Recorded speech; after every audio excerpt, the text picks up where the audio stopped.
బుట్టాయిపేటలోని శ్రీ చిట్టి పిల్లారయ్య స్వామి దేవాలయంలో ఏకాదశి వార్షిక వైభవోత్సవాలు వైభవంగా ప్రారంభమయ్యాయి.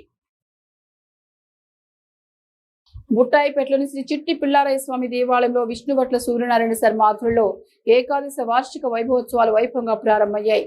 ఇందులో భాగంగా శతచండీ యాగ సహిత సంపూర్ణ సంఖ్య నక్షత్ర పూర్వక నవగ్రహ యజ్ఞం జరిపారు. 15వ తేదీ వరకు ప్రతిరోజు ఉదయం నవగ్రహాలకి అభిషేకం, హోమం, మధ్యాహ్నం 12 గంటలకి పూర్ణాహుతి నిర్వహిస్తున్నట్లు ఆలయ నిర్వాహకులు తెలిపారు. ఈ కార్యక్రమంలో అధిక సంఖ్యలో భక్తులతో పాటు దేవాలయ ప్రధాన అర్చకులు ఘంటసాల మురళీమోహన్ శర్మ, చిట్టి పిల్లారయ్య స్వామి సేవాదళ నిర్వాహకులు జల్లి కృష్ణారావు, ఘంటసాల సాయి గురునాథ్ శర్మ, అనుమకొండల సాయిబాబు, మాదిరెడ్డి అంజుబాబు, కొత్త గుండు శివప్రసాద్, కైకాల శ్రీనిబాబు తదితరులు పాల్గొన్నారు.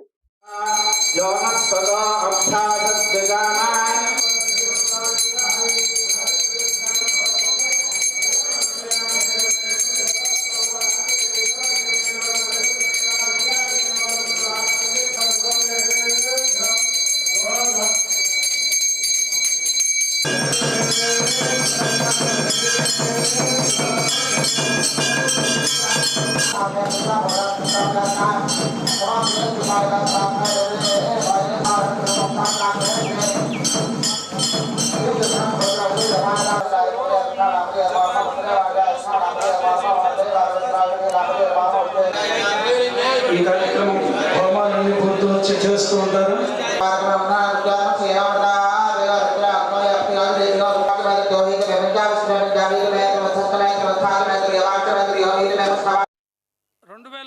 సంవత్సరంలో మహాకుంభాభిషేకం జరుపుకుని అప్పటి నుంచి వార్షిక వైభవోత్సవాలు జరుపుకోవడం అనేది ఒక ఆనవాయితీగా వస్తోంది.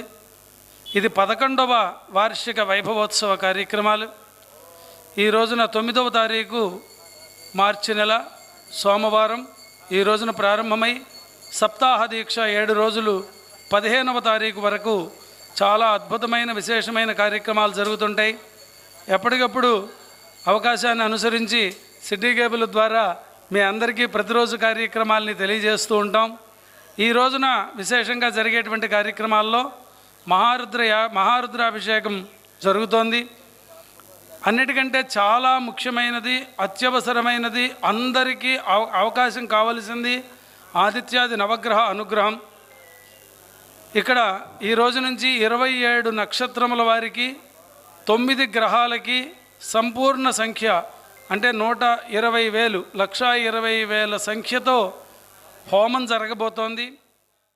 రోజు సాయంత్రం 6 గంటల తర్వాత నీరాజన మంత్రపుష్పాలు కార్యక్రమం పూర్తయిన తర్వాత ఈరోజు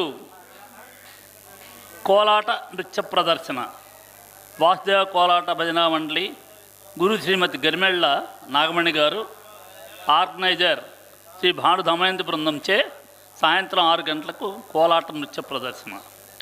రేపు సాయంత్రం 6 గంటలకి నీరాజన మంత్రపుష్పాల అనంతరం శ్రీమతి సామా లక్ష్మీకుమారి గారి ఆధ్వర్యంలో భగవద్గీత 12 అధ్యాయాల పారాయణ కూడా జరుగుతుంది.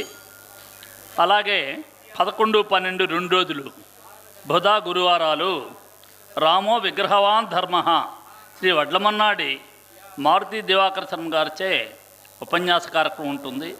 భక్తులందరూ కూడా ఆ కార్యక్రమాలకు కూడా విచ్చేసి ఆనందించవలసిందిగా తరించవలసిందిగా